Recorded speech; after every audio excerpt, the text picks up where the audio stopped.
എൻ്റെ കയ്യിലിരിക്കുന്ന ഈ സാധനം എന്താ നോക്കി, ഷവോമിയുടെ പുതിയ സീരീസിലെ റെഡ്മി നോട്ട് 12 പ്രോ എന്ന് പറയുന്ന സ്മാർട്ട് ഫോൺ. അപ്പോൾ ഈ ഒരു ഫോൺ വന്നിരിക്കുന്ന ആ ഒരു ബോക്സ് ഒക്കെ ഭയങ്കര ഡിഫറെൻ്റ് ആണ്. നോക്കിയ ക്യാമറയുടെ ലെൻസിന്റെ ഒരു മോഡലിലാണ് ഈ ഒരു സ്മാർട്ട് ഫോൺ വന്നിരിക്കുന്നത്. ഒരു സെൻസർ ഇതിനകത്ത് ഉപയോഗിച്ചിരിക്കുന്ന സെൻസറിനെ പറ്റിയിട്ടാണ് കൃത്യമായിട്ട് ഇതിനകത്ത് പറയുന്നത്. Super OS 50 IMX 766 sensor, Sony സെൻസറാണ് ഈ ഒരു IMX 766. ഈ 766 എന്ന് പറയുന്ന സെൻസറായിട്ട് വരുന്ന വേറെ സ്മാർട്ട് ഫോൺ നേരത്തെ നമ്മൾ അൺബോക്സ് ചെയ്ത് ഉപയോഗിച്ചിട്ടുണ്ട്. എന്തായാലും നമുക്കിത് ബോക്സ് തുറന്ന് ഫോണിന്റെ വിശേഷങ്ങൾ നമുക്ക് കാണാം. അതൊന്ന് അൺബോക്സ് ചെയ്ത് എങ്ങനെയാണ് ഓപ്പൺ ചെയ്യേണ്ടത് നോക്കട്ടെ. ഇതെല്ലാം ഒക്കെ പൊട്ടി തകർന്നൊക്കെയാണ് നമുക്ക് വന്നിരിക്കുന്നത്. എനിവേ ഇതിനകത്ത് സൂപ്പർ നോട്ട് എന്നൊക്കെ എഴുതിയിട്ടുണ്ട്. നമുക്ക് വേണ്ടുന്നത് ഇത് മാത്രം മതി. ഇതായിരിക്കുന്നു നമ്മുടെ smart phone box. India's number 1 എന്ന് എഴുതിയിട്ടുണ്ട്. Mi logo, note 12 pro, Redmi note 12 pro 5G എന്ന് എഴുതിയിട്ടുണ്ട്. ഇവിടെ Redmi note 12 pro 5G Dolby Atmos support ഒക്കെ ഉണ്ടെന്ന് പറയുന്നു. Made in India. എനിവേ നമുക്ക് ഇതൊന്ന് മാറ്റി വയ്ക്കാം, നമുക്ക് അൺബോക്സ് ചെയ്യാം. ഒരു പ്രത്യേക മണം ഇതിനകത്ത് മൂക്കടപ്പിക്കുന്ന ഒരു മണം.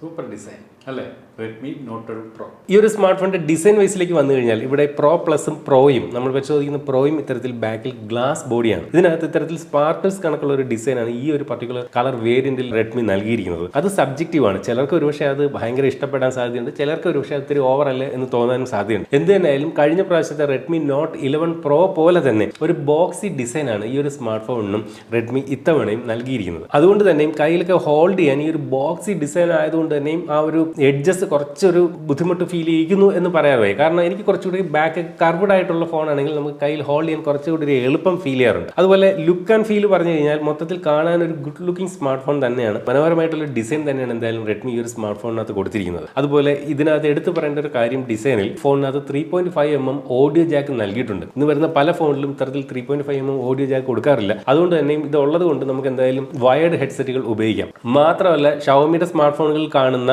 ഇത്തരത്തിലുള്ള IR ബ്ലാസ്റ്റും കൊടുത്തിട്ടുണ്ട്. അതുകൊണ്ട് തന്നെ മീ റിമോട്ട് എന്ന് പറയുന്ന ആപ്ലിക്കേഷൻ ഇൻസ്റ്റാൾ ചെയ്തുകൊണ്ട് നമുക്ക് മറ്റ് റിമോട്ടുകളുള്ള ഇലക്ട്രോണിക് ഉപകരണങ്ങൾ, അതായത് റെഫ്രിജറേറ്റർ, അതുപോലെ AC തുടങ്ങിയ കാര്യങ്ങളൊക്കെ നമുക്ക് ഈ ഒരു സ്മാർട്ട് ഫോൺ ഉപയോഗിച്ചുകൊണ്ട് റിമോട്ടിന് പകരമായിട്ട് നമുക്ക് കൺട്രോൾ ചെയ്യാം എന്നുള്ളതും ഈ ഒരു ഫോണിന്റെ അല്ലെങ്കിൽ റെഡ്മി ഫോണുകളുടെ ഒരു പ്രത്യേകതയാണ്. ഫോണിന്റെ ബാക്ക് എന്തായാലും ഗ്ലാസ് ബോഡിയാണ് ഇത്തവണയും കൊടുത്തിരിക്കുന്നത്. പക്ഷേ കഴിഞ്ഞ പ്രാവശ്യം റെഡ്മി നോട്ട് 11 പ്രോയിലും ഗ്ലാസ് ബോഡി കൊടുത്തിരുന്നു എങ്കിലും റെഡ്മി നോട്ട് 11 പ്രോയുടെ വെയിറ്റ് വന്നിട്ട് കുറച്ച് ഓവർ വെയിറ്റ് ആയിരുന്നു എന്ന് പറയാതെ വയ്യ. അതായത് റെഡ്മി നോട്ട് 11 പ്രോയിൽ 202 ഗ്രാം ആയിരുന്നു ഭാരം. പക്ഷേ ഇവിടെ ഗ്ലാസ് ബോഡി ആയിട്ടും ഇതിന്റെ വെയിറ്റ് 187 ഗ്രാം ആയിട്ട് കുറച്ചിട്ടുണ്ട്. അതുകൊണ്ട് തന്നെയും കുറച്ചുകൂടി ഹാൻഡിൽ ചെയ്യാൻ എളുപ്പമാണ്. അതുപോലെ തിക്നെസ്സും വളരെ കുറവാണെന്ന് വേണമെങ്കിൽ പറയേണ്ടി വരും. 7.98 മില്ലിമീറ്റർ മാത്രമാണ് ഈ ഒരു സ്മാർട്ട് ഫോണിന്റെ തിക്നെസ്. അപ്പോൾ എന്തായാലും ഗ്ലാസ് സാൻഡ്വിച്ച് ഡിസൈൻ എന്ന് വേണമെങ്കിൽ ഇതിനെ വിളിക്കാം. ബാക്കിലും ഫ്രണ്ടിലും ഗ്ലാസ്. പക്ഷേ ഇടയിൽ കാണുന്ന ഈ ഒരു ഫ്രെയിം എന്ന് പറയുന്നത് പ്ലാസ്റ്റിക് ഫ്രെയിമാണ് ഈ ഒരു സ്മാർട്ട് ഫോണിന് അത് നൽകിയിരിക്കുന്നത്. മെറ്റാലിക് ഫ്രെയിം ഒന്നും ഒരിക്കലും ഈ പ്രൈസ് റേഞ്ചിലുള്ള ഒരു ഫോണിലും വരില്ല എന്ന് കൂടി ഓർമ്മിപ്പിക്കട്ടെ. അതുപോലെ ഈ ഒരു സ്മാർട്ട് ഫോൺ ഇത്തരത്തിൽ ഡ്യുവൽ നാനോ സിം കാർഡാണ് നൽകിയിരിക്കുന്നത്. അതായത് ഈ ഒരു സ്മാർട്ട് ഫോണിനകത്ത് നമുക്ക് എക്സ്റ്റേണൽ മെമ്മറി കാർഡ് ഇട്ട് മെമ്മറി എക്സ്പാൻഡ് ചെയ്യാൻ സാധിക്കില്ല. സാധാരണ ഫ്ലാഗ്ഷിപ്പ് ഫോണിലൊക്കെ കാണുന്ന പോലുള്ള ഡ്യുവൽ നാനോ സിം മെമ്മറി സ്ലോട്ടാണ് നൽകിയിരിക്കുന്നത്. കഴിഞ്ഞ റെഡ്മി നോട്ട് 11 പ്രോയിൽ പക്ഷേ ഹൈബ്രിഡ് സിം സ്ലോട്ട് ആയിരുന്നു നൽകിയിരുന്നത്. ഒരേ സമയം വേണമെങ്കിൽ നമുക്കൊരു മെമ്മറി കാർഡ് കൂടി വേണമെങ്കിൽ അതിനകത്ത് അതുകൊണ്ട് തന്നെ ഇടാൻ വരുന്നു. പക്ഷേ ഇവിടെ മെമ്മറി എക്സ്പാൻഷൻ ഇല്ല എന്നുള്ളത് ഓർമ്മിപ്പിക്കട്ടെ. ഡിസ്പ്ലേ ആണ് ഈ ഒരു സ്മാർട്ട് ഫോണിന്റെ ഒരു വലിയ ഹൈലൈറ്റ് എന്ന് വേണമെങ്കിൽ എടുത്ത് പറയാം. കാരണം അതിമനോഹരമായിട്ടുള്ള ഒരു ഫ്ലാഗ്ഷിപ്പ് ലെവൽ എന്ന് വേണമെങ്കിൽ വിശേഷിപ്പിക്കാൻ തരത്തിലുള്ള ഒരു ഡിസ്പ്ലേ തന്നെയാണ് ഈ ഒരു സ്മാർട്ട് ഫോണിനകത്ത് നൽകിയിരിക്കുന്നത്. കാരണം നമുക്ക് ഇതിനകത്ത് AMOLED ഡിസ്പ്ലേ ആണ് ലഭിക്കുന്നത്. മാത്രമല്ല 120 ഹെർട്സിന്റെ റിഫ്രഷ് റേറ്റും ഈ ഒരു സ്മാർട്ട് ഫോണിനകത്ത് നൽകിയിട്ടുണ്ട്. അപ്പോൾ AMOLED വിത്ത് 120 ഹെർട്സ് റിഫ്രഷ് റേറ്റ് നൽകിയിരിക്കുന്നതുകൊണ്ട് തന്നെ അതിമനോഹരമായിട്ടുള്ള ഒരു ഡിസ്പ്ലേ ആണ് ഈ ഒരു ഫോണിൽ നൽകിയിരിക്കുന്നത്. കൂടാതെ HDR10+ന്റെ സപ്പോർട്ടും അതുപോലെ തന്നെ ഡോൾബി വിഷൻ സപ്പോർട്ടും ഈ ഒരു സ്മാർട്ട് ഫോണിനകത്ത് നൽകിയിട്ടുണ്ട്. അതുകൊണ്ട് തന്നെ അതിമനോഹരമായിട്ടുള്ള ഡിസ്പ്ലേ തന്നെയാണ് ഈ ഒരു സ്മാർട്ട് ഫോൺ എന്ന് പറയേണ്ടി വരുന്നു. അതുപോലെ ഇതിന് ചുറ്റുമുള്ള ഈ ഒരു ബെസലൊക്കെ നോക്കിക്കഴിഞ്ഞാൽ വളരെ തിന്നായിട്ടുള്ള ബെസലാണ് ഈ ഒരു സ്മാർട്ട് ഫോണിനകത്ത് നൽകിയിരിക്കുന്നത്. ഫ്രണ്ട് ക്യാമറയുടെ സൈസ് കഴിഞ്ഞ റെഡ്മി നോട്ട് 11 പ്രോയേക്കാൾ ഒരു അല്പം വലിയ സൈസാണ് ഫ്രണ്ട് ക്യാമറയിൽ സൈസ് വന്നിരിക്കുന്നത്. എന്ത് തന്നെയായാലും മനോഹരമായിട്ടുള്ള ഒരു ഡിസ്പ്ലേ തന്നെയാണ് ഈ ഒരു സ്മാർട്ട് ഫോണിനകത്ത് നൽകിയിരിക്കുന്നത്. 6.67 ഇഞ്ചിന്റെ AMOLED ഡിസ്പ്ലേ ആണ് നൽകിയിരിക്കുന്നത്. അപ്പോൾ 120 ഹെർട്സിന്റെ റിഫ്രഷ് റേറ്റ് കൂടാതെ 240 ഹെർട്സിന്റെ ടച്ച് സാമ്പിളിംഗ് റേറ്റും ഈ ഒരു സ്മാർട്ട് ഫോണിനകത്ത് റെഡ്മി നൽകിയിട്ടുണ്ട്. മാത്രമല്ല ഇതൊരു 10-bit ഡിസ്പ്ലേ ആണ്. സാധാരണ സ്മാർട്ട് ഫോണുകളിൽ 8-bit ഡിസ്പ്ലേ ആണ് വരുന്നത്. പക്ഷേ ഇവിടെ 10-bit ഡിസ്പ്ലേ കൊടുത്തിരിക്കുന്നതുകൊണ്ട് തന്നെ അതിമനോഹരമായിട്ടുള്ള ഒരു കളർ റീപ്രൊഡക്ഷൻ നമുക്ക് ഈ ഒരു സ്മാർട്ട് ഫോണിന്റെ ഡിസ്പ്ലേയിൽ നിന്നും ആസ്വദിക്കാൻ സാധിക്കും. എസ്പെഷ്യലി ഇതിന്റെ വ്യൂയിങ് ആംഗിൾ നോക്കിക്കഴിഞ്ഞാൽ അതിമനോഹരം തന്നെയാണ്. യാതൊരു പ്രശ്നവും വ്യൂയിങ് ആംഗിളൊന്നുമില്ല. പെർഫെക്റ്റ് പക്ക ഡിസ്പ്ലേ ഡിസ്പ്ലേ എന്ന് വേണമെങ്കിൽ ഈ ഒരു സ്മാർട്ട് ഫോണിന്റെ ഡിസ്പ്ലേ നമുക്ക് വിശേഷിപ്പിക്കേണ്ടിയിരിക്കുന്നു. അതുപോലെ തന്നെ കോണിംഗ് ഗോറില്ല ഗ്ലാസ് 5ന്റെ പ്രൊട്ടക്ഷനും ഈ ഒരു സ്മാർട്ട് ഫോണിന്റെ ഡിസ്പ്ലേക്ക് നൽകിയിട്ടുണ്ട്. അതുകൊണ്ട് തന്നെ ചെറിയ പോറലുകളൊന്നും വരില്ല. മാത്രമല്ല ഇതിനകത്ത് പ്രീ അപ്ലൈഡ് ആയിട്ട് ഇതിനകത്ത് സ്ക്രീൻ ഗാർഡ് ഒട്ടിച്ചാണ് വരുന്നത്. അതുകൊണ്ട് തന്നെ സ്ക്രീനിന് അങ്ങനെ യാതൊരു പ്രശ്നവും സംഭവിക്കില്ലെന്ന് നമുക്ക് ആശ്വസിക്കാം. അടുത്തായിട്ട് ഈ ഒരു സ്മാർട്ട് ഫോണിന്റെ പെർഫോമൻസ് സൈഡിലേക്ക് നമ്മൾ നോക്കിക്കഴിഞ്ഞാൽ കഴിഞ്ഞ കുറച്ച് ദിവസങ്ങളായിട്ട് ഞാൻ ഈ ഒരു സ്മാർട്ട് ഫോണിന്റെ പ്രൈമറി സിം കാർഡ് ഇതിനകത്തിട്ട് ഉപയോഗിച്ചു. എനിക്ക് തോന്നുന്നു നിങ്ങളെ പരിചയപ്പെടുത്താനായിട്ട് ഇത്തരത്തിൽ സ്മാർട്ട് ഫോണുകൾ വരുന്ന കൂട്ടത്തിൽ ഏറ്റവും അധികം ഉപയോഗിക്കാൻ പറ്റിയ, വീഡിയോ ചെയ്യുന്നതിന് മുമ്പ് ഉപയോഗിക്കാൻ പറ്റിയ ഒരു സ്മാർട്ട് ഫോണാണ് Redmi Note 12 Pro. കാരണം എനിക്ക് 2 ആഴ്ചയിലധികമായിട്ട് ഞാൻ ഈ ഒരു സ്മാർട്ട് ഫോൺ ഉപയോഗിക്കുകയാണ്. അപ്പോൾ ഞാൻ ഇതിനകത്ത് ആൻറ്റിറ്റ്യൂഡ് ആപ്ലിക്കേഷനൊക്കെ ഇട്ട് ഇതിന്റെ ഒരു പെർഫോമൻസ് ചെക്ക് ചെയ്തു. 4,56,000 പരമാണ് ഈ ഒരു സ്മാർട്ട് ഫോണിന്റെ ആൻറ്റിറ്റ്യൂഡ് സ്കോർ ലഭിച്ചത്. അതായത് ഒരു മീഡിയം പെർഫോമൻസ് കാഴ്ചവെക്കുന്ന സ്മാർട്ട് ഫോണാണ് ഇത്. നമുക്ക് അതിൽ നിന്ന് മനസ്സിലാക്കാൻ സാധിക്കും. കൃത്യമായിട്ട് പറഞ്ഞാൽ ഈ ഒരു സ്മാർട്ട് ഫോണിനകത്ത് മീഡിയടെക്കിന്റെ ഡയമൻസിറ്റി 1080 എന്ന് പറയുന്ന പ്രോസറാണ് നൽകിയിരിക്കുന്നത്. അപ്പോൾ ആ ഒരു പ്രോസസർ നമ്മൾ അടുത്തിടെ പരിചയപ്പെട്ട പല ഫോണുകളിലും നമ്മൾ കണ്ടതാണ്. ലേറ്റസ്റ്റ് പ്രോസറാണ്. ഒരു മീഡിയം പെർഫോമൻസ്, ഈ പറഞ്ഞ ഒരു 4.5 ലക്ഷം റേഞ്ച് ആൻറ്റിറ്റ്യൂഡ് സ്കോർ കാണിക്കുന്ന പെർഫോമൻസ് കാഴ്ചവെക്കുന്ന ഒരു സ്മാർട്ട് ഫോണാണ്. അപ്പോൾ ഇതിനകത്ത് ഗെയിമൊക്കെ നമുക്ക് യാതൊരു ലാഗൊന്നും ഇല്ലാതെ നല്ല രീതിയിൽ കോൾ ഓഫ് ഡ്യൂട്ടി പോലുള്ള ഗെയിമൊക്കെ നമുക്ക് ലാഗ് ഇല്ലാതെ നല്ല രീതിയിൽ കളിക്കാൻ സാധിക്കുന്നുണ്ട്. മറ്റു പ്രശ്നങ്ങളൊന്നുമില്ല. ഞാൻ ഇന്ന് നിങ്ങളെ പരിചയപ്പെടുന്ന ഈ ഒരു ഫോൺ, ഇതിന്റെ ഒരു പർട്ടിക്കുലർ വേരിയന്റ് എന്ന് പറയുന്നത് 8GB റാമും അതുപോലെ 256GB ഇന്റർണൽ മെമ്മറിയുമാണ്.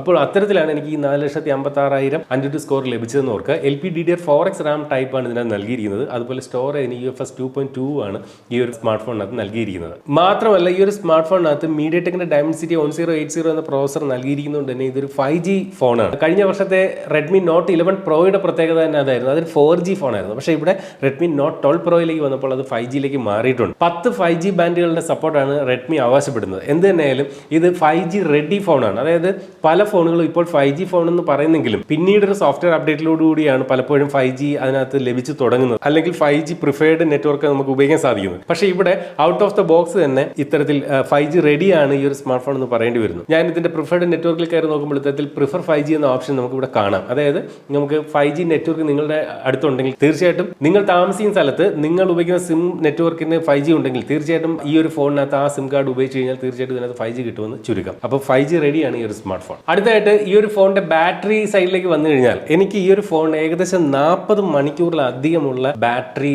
ലൈഫ് എനിക്ക് ലഭിച്ചു. ഞാനൊരു ഭയങ്കര യൂസർ എന്നല്ല, ഒരു നോർമൽ യൂസറാണ്. സാധാരണ ഇൻസ്റ്റാഗ്രാം നോക്കും, വാട്സപ്പ് നോക്കും, ഫേസ്ബുക്ക്, അല്ലാതെ ഭയങ്കരമായിട്ടുള്ള ഗെയിമൊന്നും കളിച്ചിട്ടില്ല. അത്തരത്തിൽ ഞാൻ ഉപയോഗിച്ചപ്പോഴാണ് ഈ ഒരു ഫോൺ എനിക്ക് 40 മണിക്കൂറിലധികമുള്ള ബാറ്ററി ലൈഫ് തന്നു. ഒരുവിധം ഡീസെന്റ് ആയിട്ടുള്ള ബാറ്ററി പെർഫോമൻസ് തന്നെയാണ് ഈ ഒരു സ്മാർട്ട് ഫോൺ സമ്മാനിക്കുന്നത് എന്ന് പറയട്ടെ. അതുപോലെ ഈ ഒരു ഫോണിനകത്ത് 5000 mAh ബാറ്ററിയാണ് നൽകിയിരിക്കുന്നത്. അത് ചാർജ് ചെയ്യാനായിട്ട് 67 വാട്ടിന്റെ ഫാസ്റ്റ് ചാർജിംഗ് സപ്പോർട്ട് നൽകിയിട്ടുണ്ട്. ഓർക്ക് Redmi Note 12 Pro Plusൽ ഈ പറഞ്ഞ പോലെ 120 വാട്ടിന്റെ ഫാസ്റ്റ് ചാർജിംഗ് സപ്പോർട്ടാണ് നൽകിയിരിക്കുന്നത്. അപ്പോൾ ഇവിടെ 67 വാട്ടിന്റെ ഫാസ്റ്റ് ചാർജിംഗ് സപ്പോർട്ട് നൽകിയിട്ടുണ്ട്. ക്യാമറയാണ് ഈ ഒരു സ്മാർട്ട് ഫോണിന്റെ Redmi ഉയർത്തി കാണിക്കുന്ന മറ്റൊരു വിഭാഗം. കാരണം ഇതിനകത്ത് ഫ്ലാഗ്ഷിപ്പ് ലെവൽ സെൻസർ ആയിട്ടുള്ള സോണി IMX766 എന്ന സെൻസർ കൊടുത്തിട്ടുണ്ട്. 50 മെഗാ പിക്സലിന്റെ പ്രൈമറി ക്യാമറയാണ് ഈ ഒരു സ്മാർട്ട് ഫോണിനകത്ത് നൽകിയിരിക്കുന്നത്. അപ്പോൾ ഈ ഒരു സോണി IMX766 എന്ന് പറയുന്ന സെൻസർ നേരത്തെ Realme 9 Pro Plusലൊക്കെ നമ്മൾ തന്നെ പരീക്ഷിച്ച ഒരു സെൻസറാണ്. അതിമനോഹരമായിട്ടുള്ള ഒരു റിസൾട്ട് നൽകുന്ന സെൻസറാണ് ഈ പറഞ്ഞ സോണിയുടെ IMX766 എന്ന സെൻസർ. മാത്രമല്ല ഇത്തവണ ഈ പ്രൈസ് റേഞ്ചിൽ നമുക്ക് ഒപ്റ്റിക്കൽ ഇമേജ് സ്റ്റെബിലൈസേഷൻ ഈ ഒരു ഫോൺ സമ്മാനിക്കുന്നുണ്ട്. അപ്പോൾ എനിക്ക് തോന്നുന്നു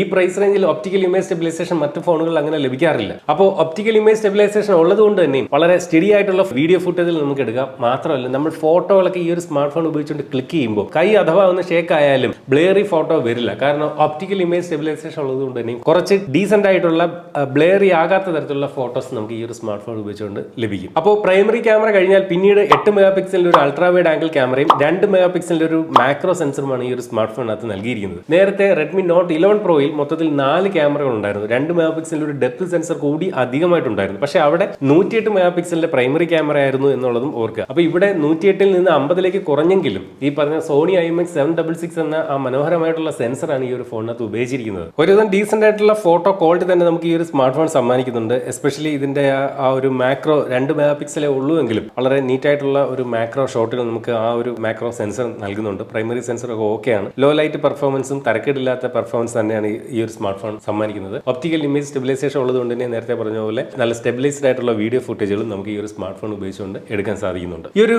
സ്മാർട്ട് ഫോണിന്റെ ബാക്ക് ക്യാമറ ഉപയോഗിച്ചുകൊണ്ട് നമുക്ക് 4K 30 frames per second വരെയുള്ള വീഡിയോകൾ എടുക്കാം. അതുപോലെ ഫ്രണ്ട് ക്യാമറ ഉപയോഗിച്ചുകൊണ്ട് full HD റെസൊല്യൂഷനിൽ 60 frames per second വരെയുള്ള വീഡിയോകൾ എടുക്കാം. Redmi Note 11 Proയിൽ മീഡിയടെക്കിന്റെ ഡയമൻസിറ്റി G96 എന്ന് പറയുന്ന പ്രോസർ ആയിരുന്നു. അതുകൊണ്ട് തന്നെ ആ ഫോണിനകത്ത് ബാക്ക് ക്യാമറയിൽ പോലും 4K റെസൊല്യൂഷൻ സപ്പോർട്ട് നൽകിയിരുന്നില്ല. പക്ഷേ ഇവിടെ Redmi Note 11 Proയിലേക്ക് വന്നപ്പോൾ ഇത്തരത്തിൽ ബാക്ക് ക്യാമറയ്ക്കെങ്കിലും 4K റെസൊല്യൂഷൻ സപ്പോർട്ട് നൽകിയിട്ടുണ്ട്. സെൽഫി ക്യാമറയെ കുറിച്ച് പറഞ്ഞാൽ ഇത്തരത്തിൽ 16 മെഗാ പിക്സലിന്റെ ഒരു സെൽഫി സെൻസറാണ് സെന്റർ പഞ്ച് ഹോൾ ആയിട്ട് ഈ ഒരു സ്മാർട്ട് ഫോണിൽ നൽകിയിരിക്കുന്നത്. സെൽഫി ഫോട്ടോകളും മനോഹരമായിട്ടുള്ളത് തന്നെയാണ്, കുഴപ്പമില്ല. അപ്പോൾ ക്യാമറ വിഭാഗം ഈ ഒരു സ്മാർട്ട് ഫോണിനെ സംബന്ധിച്ച് ഓക്കെയാണ്. ഈ ഒരു സ്മാർട്ട് ഫോണിനകത്ത് ഇതിന്റെ ഓപ്പറേറ്റിംഗ് സിസ്റ്റം സൈഡിലേക്ക് വന്നാൽ ഇത്തരത്തിൽ ആൻഡ്രോയിഡ് 12 അധിഷ്ഠിതമായി MIUI 13 ആണ് നൽകിയിരിക്കുന്നത്. എന്നാൽ ഷവോമിയുടെ യൂസർ ഇന്റർഫേസ് ആയിട്ടുള്ള MIUIയുടെ ഏറ്റവും ലേറ്റസ്റ്റ് വെർഷൻ MIUI 14 വിത്ത് ആൻഡ്രോയിഡ് 13 അപ്ഡേറ്റ് ഉടൻ തന്നെ ഈ ഒരു സ്മാർട്ട് ഫോണിലേക്ക് വരുമെന്നും അറിയുന്നുണ്ട്. ഇതിപ്പോൾ ഞാൻ എന്റെ പ്രൈമറി ഫോണായിട്ട് ഉപയോഗിച്ചുകൊണ്ട് തന്നെ ഞാൻ ഉപയോഗിക്കുന്ന ഒരുപാട് ആപ്ലിക്കേഷൻസ് ഇപ്പോൾ ഇതിനകത്ത് ഇൻസ്റ്റാൾ ചെയ്തു. ഇതിനകത്ത് ബ്ലോട്ട് വേസുകൾ എന്ന് വിളിക്കാവുന്ന തരത്തിൽ വളരെ കുറച്ച് ആപ്ലിക്കേഷൻസേ ഉള്ളൂ. ഒരു 5-6 ബ്ലോട്ട് വേസുകളേ ഉള്ളൂ. ബാക്കിയൊക്കെ ഞാൻ ഇൻസ്റ്റാൾ ചെയ്ത ആപ്ലിക്കേഷൻ ആണെന്ന് ഓർമ്മിക്കട്ടെ.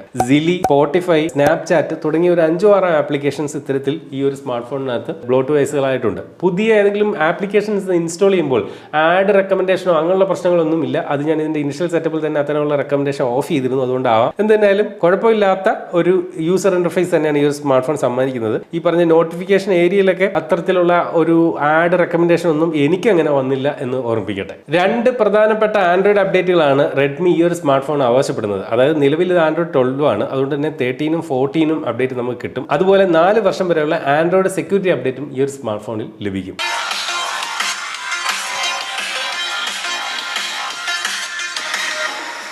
ഫോൺ ഒരു സ്റ്റീരിയോ സ്പീക്കർ നൽകുന്ന സ്മാർട്ട് ഫോൺ ആണ്. ഇപ്പോൾ നിങ്ങൾ കേട്ടതുപോലെ മനോഹരമായിട്ടുള്ള ഒരു സൗണ്ട് ക്വാളിറ്റി ഉണ്ട്, നല്ല ലൗഡ് ആയിട്ടുള്ള വോളിയം ഉണ്ട്. പക്ഷേ ആ ഒരു സ്റ്റീരിയോ സെപ്പറേഷൻ പക്കയാണെന്ന് പറയാൻ പറ്റില്ല. കാരണം ഒരു 60% സൗണ്ടും ബോട്ടം ഫയറിംഗ് സ്പീക്കറിൽ നിന്ന് വരുന്നു, ഒരു 40% സൗണ്ടാണ് ഇത്തരത്തിൽ ഇയർ പീസിൽ നിന്ന് വരുന്നത്. മനോഹരമായിട്ടുള്ള സൗണ്ട് ക്വാളിറ്റി ഈ ഒരു സ്മാർട്ട് ഫോണിന് നൽകുന്നതിന് വേണ്ടി ഡോൾബി അറ്റ്മോസിന്റെ സപ്പോർട്ടും അതുപോലെ തന്നെ ഹൈറസ് ഓഡിയോ സപ്പോർട്ടും ഈ ഒരു സ്മാർട്ട് ഫോണിനകത്ത് റെഡ്മി നൽകിയിട്ടുണ്ട്. ഈ ഒരു ഫോണിനകത്തുള്ള മറ്റ് സെൻസറുകളെ കുറിച്ച് പറഞ്ഞാൽ ഫിംഗർ പ്രിന്റ് ഇത്തരത്തിൽ സൈഡ് മൗണ്ടഡ് ആയിട്ടാണ് കൊടുത്തിരിക്കുന്നത്. അത് നല്ല ഫാസ്റ്റ് ആയിട്ട് തന്നെ വർക്ക് ചെയ്യുന്നുണ്ട്. കണ്ടില്ലേ, കുഴപ്പമൊന്നുമില്ല. ആ ഒരു ചെറിയ ടച്ചിൽ തന്നെ ആ ഒരു സ്മാർട്ട് ഫോൺ അൺലോക്ക് ആവുന്നുണ്ട്. അതുപോലെ ഫേസ് അൺലോക്കും നൽകിയിട്ടുണ്ട്. ഓർക്കുക, ഇതൊരു AMOLED ഡിസ്പ്ലേ ഉള്ള ഫോണാണ്. ഇതിനകത്ത് ഫിംഗർ പ്രിന്റ് ഇൻ ഡിസ്പ്ലേയിൽ നൽകിയിരുന്നെങ്കിൽ കുറച്ചുകൂടെ ബെറ്റർ ആയേനെ എന്നൊരു അഭിപ്രായം എനിക്കുണ്ട്. എന്ത് തന്നെയായാലും ഇപ്പോൾ നിലവിൽ സൈഡ് മൗണ്ടഡ് ആണ്, അത് ഫാസ്റ്റായി തന്നെ വർക്ക് ചെയ്യുന്നു. മറ്റ് ഫീച്ചറുകളെ കുറിച്ച് പറഞ്ഞാൽ ഈ ഒരു സ്മാർട്ട് ഫോണിനകത്ത് Wi-Fi 6 ആണ് നൽകിയിരിക്കുന്നത്. അതുപോലെ തന്നെ ഈ ഒരു ഫോണിനകത്ത് FM റേഡിയോ സപ്പോർട്ട് നൽകിയിട്ടില്ല. അതുപോലെ IP53 വാട്ടർ റെസിസ്റ്റന്റ് ആണ് ഈ ഒരു സ്മാർട്ട് ഫോൺ. അത്തരം ഫീച്ചറുകളൊക്കെ ഈ ഒരു സ്മാർട്ട് ഫോണിനകത്ത് നൽകിയിട്ടുണ്ട്. അടുത്തായിട്ട് ഈ ഒരു ഫോണിന്റെ പ്രൈസ് സെഗ്മെന്റിലേക്കാണ് നമുക്ക് വരേണ്ടതുള്ളത്. ഓർക്കുക, കഴിഞ്ഞ പ്രാവശ്യം Redmi Note 11 Pro പുറത്തിറക്കിയത് 18,000 രൂപയ്ക്കാണ്. അപ്പോൾ ഈ ഒരു Redmi Note 12 Pro തീർച്ചയായിട്ടും ആ ഒരു 18,000 മുകളിലായിരിക്കും പ്രൈസ്. ഈ ഒരു ഫോണിന്റെ ഗുണങ്ങളും ദോഷങ്ങളും ഒക്കെ ഒരു ഒറ്റ വാക്കിൽ പറഞ്ഞു കഴിഞ്ഞാൽ ഇതിന്റെ ഏറ്റവും ഗുണങ്ങളായിട്ടുള്ള കാര്യങ്ങൾ എന്ന് പറയുന്നത് മനോഹരമായിട്ടുള്ള ടോപ്പ് നോച്ച് ഡിസ്പ്ലേ, അതുപോലെ തന്നെ ഒപ്റ്റിക്കൽ ഇമേജ് സ്റ്റെബിലൈസേഷൻ നൽകുന്ന ഒരു ക്യാമറ സെറ്റപ്പ്, അതുപോലെ മികച്ച മൾട്ടിമീഡിയ എക്സ്പീരിയൻസ്, അതുപോലെ ഡീസെന്റ് ആയിട്ടുള്ള ബാറ്ററി പെർഫോമൻസ്. ഇതാണ് ഈ ഒരു സ്മാർട്ട് ഫോണിന്റെ നേട്ടങ്ങളായിട്ട് ഹൈലൈറ്റ് ചെയ്തെടുത്ത് പറയേണ്ട കാര്യങ്ങൾ. അതുപോലെ ഈ ഒരു സ്മാർട്ട് ഫോണിനകത്ത് അഡ്ജസ്റ്റ് ചെയ്യാൻ പറ്റുന്ന കാര്യങ്ങളായി പറയേണ്ടതെന്ന് പറയുന്നത് ഇതിനകത്ത് ആൻഡ്രോയിഡ് 12 ആണ്, 13 അല്ല. അതുപോലെ ഫിംഗർ പ്രിന്റ് സൈഡിലാണ്, ഇൻ ഡിസ്പ്ലേയിലല്ല. അതുപോലെ പെർഫോമൻസ് സൈഡിലേക്ക് വന്നാൽ ഒരു മീഡിയം പെർഫോമൻസ് ആണ്. ഈ കാര്യങ്ങൾ നമുക്ക് ഇതിനകത്ത് അഡ്ജസ്റ്റബിൾ ആയിട്ടുള്ള കാര്യങ്ങളാണ്. ഇനി ഇതിന്റെ കുറവുകളായിട്ട് എനിക്ക് തോന്നുന്നത് ഈ ഒരു സ്മാർട്ട് ഫോണിനകത്ത് മെമ്മറി എക്സ്പാൻഷൻ ഇല്ല എന്നുള്ളതാണ്. ഈ ഒരു സ്മാർട്ട് ഫോണിനകത്ത് ഈവൻ ഗ്ലാസ് ബോഡി പോലും ഈ പ്രൈസ് റേഞ്ചിൽ കൊടുത്തിരിക്കുന്നു എന്നുള്ളതും ഈ ഒരു ഫോണിന്റെ നേട്ടമായി തന്നെ കാണാം. എന്തിനായാലും ഈ ഒരു smart phone Indian smart phone പ്രേമികൾക്കിടയിൽ ഒരു വൻ വിജയമാകും എന്ന കാര്യത്തിൽ സംശയമില്ല. കാരണം റെഡ്മി നോട്ട് സീരീസ് എപ്പോഴും ഒരു വലിയ ഹിറ്റാണ് ഇന്ത്യയിൽ. കാരണം മികച്ച പ്രൈസിംഗിൽ മികച്ച സ്പെസിഫിക്കേഷനാണ് ഇത്തരത്തിൽ റെഡ്മി നോട്ട് സീരീസിൽ നൽകുന്നത്.